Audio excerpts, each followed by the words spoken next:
Hoy nos acompaña Antonio Pugía. Es un escultor, es un artista, yo diría, de los más conocidos, de los más importantes de la Argentina, que tiene una particularidad muy grande en el mundo del arte. Yo no conocía a nadie que hable mal de él. Es decir, todo el mundo lo quiere, todo el mundo lo admira. Quizá porque vos fuiste profesor durante bastante tiempo en la Pueyrredón, en la Cárcova, en varios otros lugares, en tu propio taller también. Cierto. Claro. Y la gente tiene hacia vos, esto es público, vos también lo sabés, tiene una simpatía enorme. Hacía tiempo que yo quería traerte acá. ¿Dónde naciste? Primero te digo gracias con todo mi corazón, Horacio. No, por favor. Y nací en Italia, en la región Calabria, pueblito que se llama Polía, en 1929. Y luego emigramos. Me contabas que ese era un pueblito chico, tan chico que ni siquiera tenían electricidad. Es cierto. Sí, me acuerdo la primera vez que llegó la electricidad, el farmacéutico del pueblo, eran varios pueblitos vecinos unos con otros, pero montañoso, nos hace oír la radio. Era como ver un ovni. Mágico. Es mágico. Los chicos mirábamos atrás a ver dónde estaba la gente que hablaba, ¿no? O los muñequitos. Para mí era una idea de que eran personajes chiquitos dentro de la radio que hablaban. Yo trataba de dar vuelta a la radio o pedirle a mi madre que me diera vuelta a la radio y me ponía así horas mirando si había unos muñequitos que hablaban. Y esto lo he contado, lo he escrito, pero horas estaba mirando y alguna vez creí haberlos visto. Claro, esa cosa de los chicos, de las cosas mágicas. Creí haberlos visto y todavía los veo, ¿eh? Ahora ya no hay válvulas, ya no hay nada, pero todavía recuerdo aquella primera visión, ¿no? Sí. Y después me tocó en la vida trabajar tantos años en la radio. Yo era uno de esos muñequitos, por eso me quedé chiquito. Bueno, sí, muy lindo estos recuerdos, ¿no? De la infancia nuestra. Sí. Aunque vos sos bastante más joven que yo. ¿Cuándo deciden? Sí, yo soy unos poco más de 10 años más joven que vos. ¿Cuándo qué, Horacio? ¿Cuándo deciden venirse para Argentina? Bueno, vos sabés que era una época de grandes corrientes inmigratorias, ¿no? Sí, No todavía, solamente claro. de Italia, sino de Europa en general. Muchos españoles y muchos italianos. En los españoles en ese momento era más normal por el tema de la guerra, ¿no? Es decir, estaban en la guerra civil, acababan de salir de la guerra civil. Todavía, cuando vinimos nosotros, era el 37, se estaba en plena guerra. Se estaba en plena guerra, sí. Y bueno, los que podían se iban. Claro. Y venían muchos para acá. De manera que en mayo del 37 volvemos, qué lapso, el argentano. El argentano, claro. Mis raíces están más acá que allá ahora. Y ahora sí. Lindo. Vinimos con mi madre y con mi hermana Melina.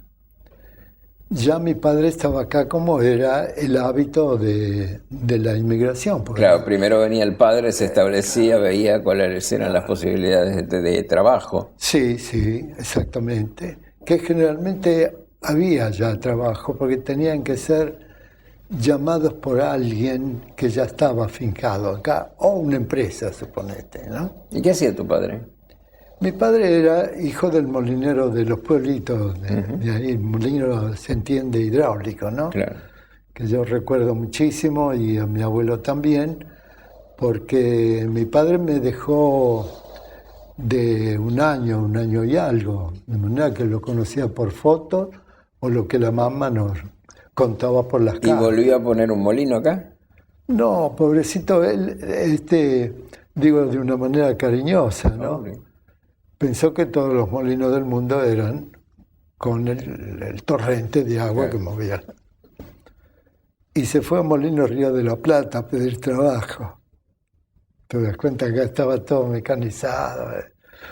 Bueno, ahí no le dieron trabajo, pero él hizo todo lo posible por trabajar todos los días. Es un ejemplo de laboriosidad que me lo heredé de él. Aquí estamos en uno de los patios de mi taller del barrio de Floresta, un barrio muy amado por mí. Hace ya 42 años que vivimos acá y poco después ya compramos este lugar para hacer mi taller, porque en mi casa ya había esculturas hasta por debajo de la cama. Este trabajo es una expresión de amor hacia mi mujer, que en ese momento todavía no lo era, éramos novios, y bueno, la hice ahí escuchando música. Luego nuestro primer hijo, Sandro, que nació en el 63, y de 1960, y formaron parte de una de las primeras, creo que la primera muestra poco grandecita que hacía. Anteriormente a esto eran o muestras colectivas o tímidas. Siempre tuve bastante timidez en exponerme. Y de manera que no tenía un oficio concreto. Fue a dar ya como un puesto fijo a una fábrica de gaseosa que se llamaba La Argentina, que hacía la famosa Pomona. Claro. ¿Y trabajó ahí? Sí, trabajó ahí. Cuando se afianzó ahí, bueno, tuvo que pagar sus deudas por el pasaje a un paisano nuestro que había estado en América Bona. América Bona era la del norte. Claro. Le pagó religiosamente con la parola de honor, no había escrito nada, ¿no? La palabra de honor era todavía... Era más importante que un documento. Importante. Y entonces, bueno, alquiló una habitación en una casa con todos paisanos calabreses, en la calle Campichuelo a 160. El dueño era un hermoso calabrés, un hombre que era agricultor, pero acá se puso como verdulero. Y bueno, ahí nos alojamos cuando vinimos en el 37. ¿Y estuvieron mucho tiempo en esa casa?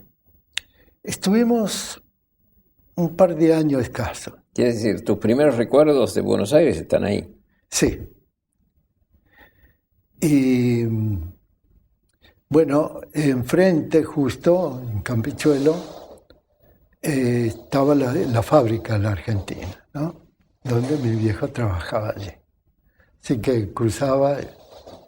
Y después fue escalando allí, en fin, le fueron dando cargos más serios y se decidió a trabajar y hasta jubilarse en ese lugar. No cambió. Y mientras tanto vos, ¿cómo era tu vida? Los primeros días los primeros tiempos sufrí bastante por un cambio muy intenso. Todos los que se van a otro continente sufren. Sí. Y yo la veía a mi madre también, que sufría, pero trataba de no demostrarlo, ¿no? Solo cuando se enojaba lo insultaba a Cristóforo Colombo, porque descubrió América. Se fue al origen de ella. Sí.